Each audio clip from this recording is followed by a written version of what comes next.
Yeah. But yeah, and I know like we've talked about this before, but I think like one thing that was really helpful when I was talking to you for like college advice or like career advice in general was when I was like recruiting and I was like kind of like really stressed out. And then you mentioned your like experience recruiting in college, and that was like really inspirational for me because it seemed like you really followed your passions and you kind of like found who you were throughout the process and you like stuck to your core values. Can you talk to me a little bit more about like your like mindset when recruiting in such a like a competitive environment as Cal is? Yeah. I'm pretty sure every college student always has some negative experience with recruiting, and I think it's completely fair. But I think for me, the biggest thing is I was never a believer that you had to get some crazy company when you first started out of college. Like I said, when you're 18, you really don't know what you want. I mean, if you're lucky, and I always say this about my sister, she always wanted to be a dentist and she always had one route, and I was always jealous about that, or at least like admired that. For me, I was, my parents, like they had their very small town business. I was like, maybe that's something I'll check out. But the thing about like business or econ is that it's so broad and as broad as it can get. But I think for me, someone had told me once, and it's a shame that I'm blanking out, but I thought it was very insightful, is that the first 2 years don't matter. Mm. And it really doesn't. And you should really use those 2 years to explore what you want. And a lot of people might tell you otherwise, but for me, I took that to heart. And my first year, I was like, all right, I've always wanted to be a camp counselor. So I was a camp counselor for kids with disabilities, as well as at-risk kids who, came from foster homes, and really was spending a week's time with them to give them an experience they don't experience on a daily basis. You know, time when people really cared and didn't judge them for anything. And I loved it because not only did I like love the kids and how inspiring it was, but the people who even joined, right? The heart and capacity in that they had too. And that to me kind of developed my passion a little bit more and wanted to work a little bit more social sector, at least wanted to work on some of those projects.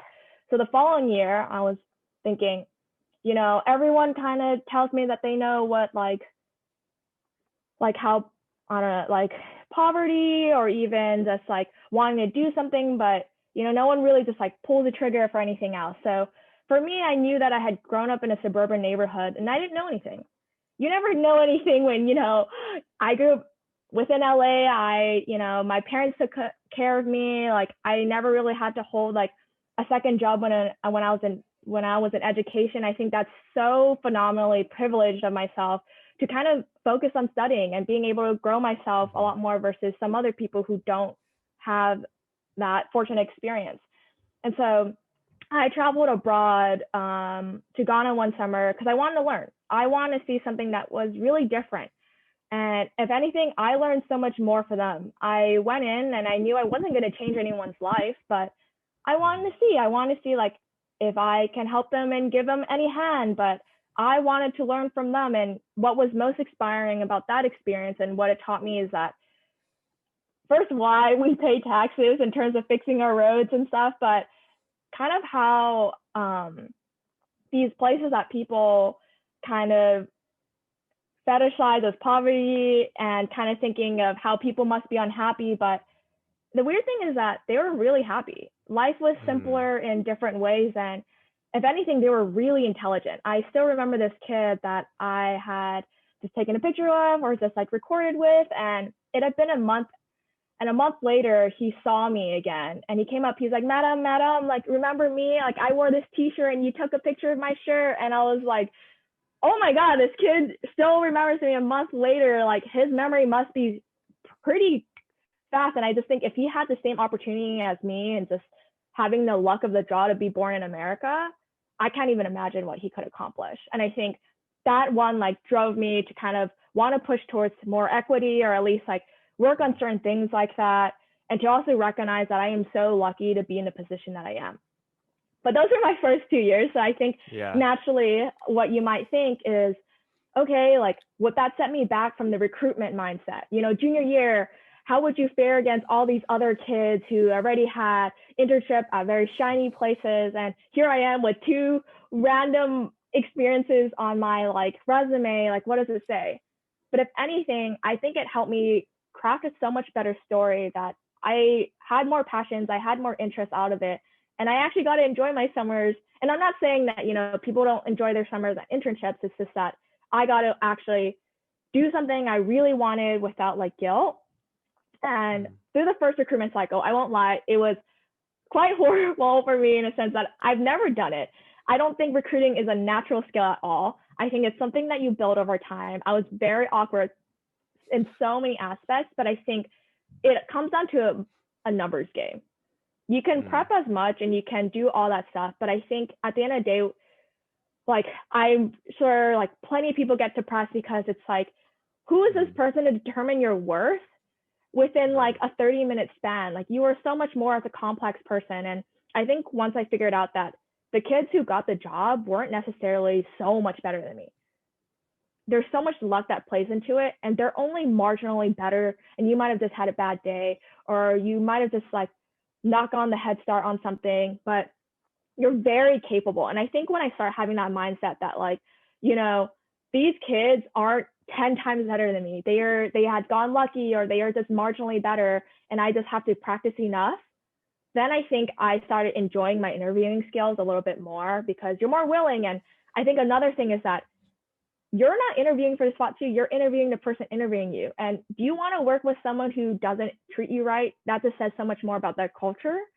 And I think once I got that, it became a lot easier for me. But again, like I had over like dozens and probably, I want to say I applied to like 100 places the first time around because you're really awkward and you need those throwaway ones. But eventually you get better with practice.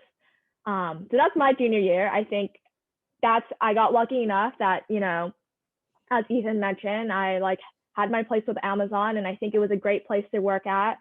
And come my senior year, it was also very difficult for me. But again, with enough practice and having really close friends to really like walk you through and having a buddy through the process makes this whole thing more worth it. Otherwise, again, it's very painful in a way because, you know, the separation between your self-worth versus someone determining your worth. But eventually, again, with practice and time, landed ZS, which was a wonderful firm. So that's kind of how my whole journey looked like for recruitment itself. Wow. Yeah.